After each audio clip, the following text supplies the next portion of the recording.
Let's hear it for the radio podcaster personality stylings of Kim Berns.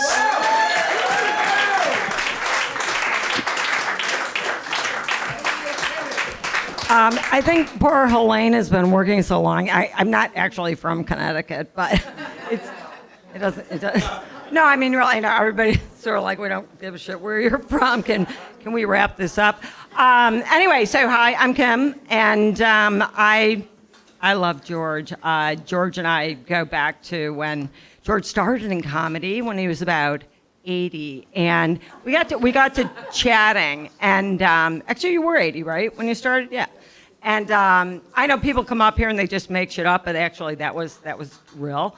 But anyway, so with George, we had this chat, because he was a psychologist, and really basically what he said was, what other profession could I get into where I'm hanging around with crazy, unhinged people? And that would be this.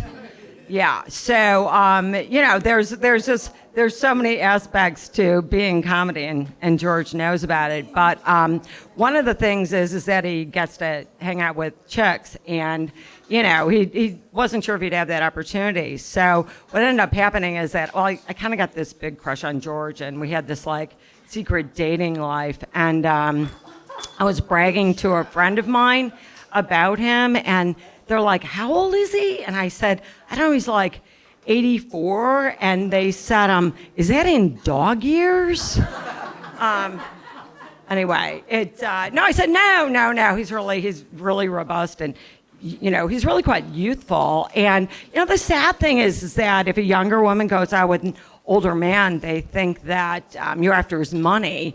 It turns out George doesn't have any, but that wasn't really. But if you flip that around, and I think there's probably a handful of misogynists in the room. Raise your hand. But if you flip it around, and a guy who is younger goes out with an older woman, all of a sudden he's like interesting and has depth. Why is that? How's that work? But anyway, so George and I, we started dating, and it was one of these funny things where once he became famous because he did this documentary, we're like walking down the road, and it was 2nd Avenue, and all of a sudden the paparazzi is chasing us, and I'm saying, George, run. And he's like this, and he said, I am running.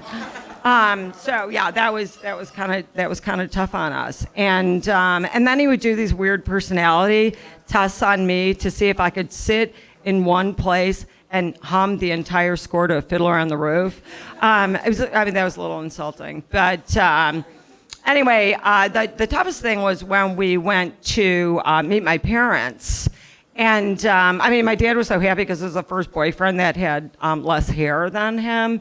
But it got a little awkward when we're talking, and I said to my father, "Hey, Dad," and George said, "What?" So I just thought, maybe I need to rethink this. But anyway, but one thing, and he was talking earlier, George, was about his family jewels.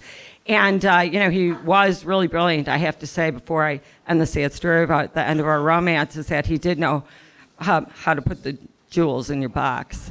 But anyway, okay, so I'm sorry for embarrassing you, George, but actually, it's all bullshit. Okay, fine, it's all bullshit. I have my own Jewish husband. I didn't really need George. And, so, and then I've got these 3 boys. I've got these 3 sons who are from 14 to 21, and they go through more Kleenex than a really well-attended funeral. Do you know what I'm saying? You just can't. Costco can't keep up, but and the supply-demand chain thing is just like, oh my God, where's the Kleenex spot? They're an interesting lot. It's interesting to have a lot of boys around who that's pretty much all they talk about. And, especially when one of them has you call the pediatrician because he got an STD from a Solo cup that he used as a vagina. So just a tip, if you don't take the sponges out and clean them, there are repercussions. But anyway, yeah, no, boys are interesting. Boys are interesting because really the bottom line is I have nothing in common with these people. But but I do have the husband around to help. And, my thing was I was like, I had heard this old adage and I was really a little nervous about it because I'm like, who's going to teach these boys man stuff? Because I always heard that Jewish husbands died early because they want to. But, anyway, so you said go along with boys, like, oh, you have STD, solo cup, not a problem, And then one time, one of them comes up and says, hey, Mom, I was in your room going through your dresser. And I'm thinking, okay, first of all, like, I didn't even know my parents' first name until I was in college. I mean, like, you didn't do stuff like, I said, no privacy. But I go, yeah. And he says, so I found a dildo. And I said, so I think this is a teaching moment, right? So I said, actually, son, that's a vibrator. And he said, well, but like, does that mean Dad is gay? And I said, no, it means he's lazy.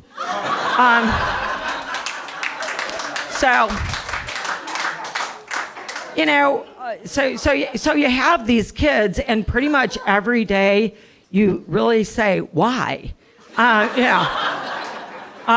What was I thinking? But I still, anybody with a heart understands the horrible things that are happening with the Supreme Taliban running our country. But I did march in Washington the first go around when I thought we had a chance. And this one sign really, really, really hit me. And I was like, oh my God, that is so true. Because the big question about abortion is, when does life begin? And this sign said, and I repeat it every day to myself, life begins when your kids are out of college and your dog dies. Thank you.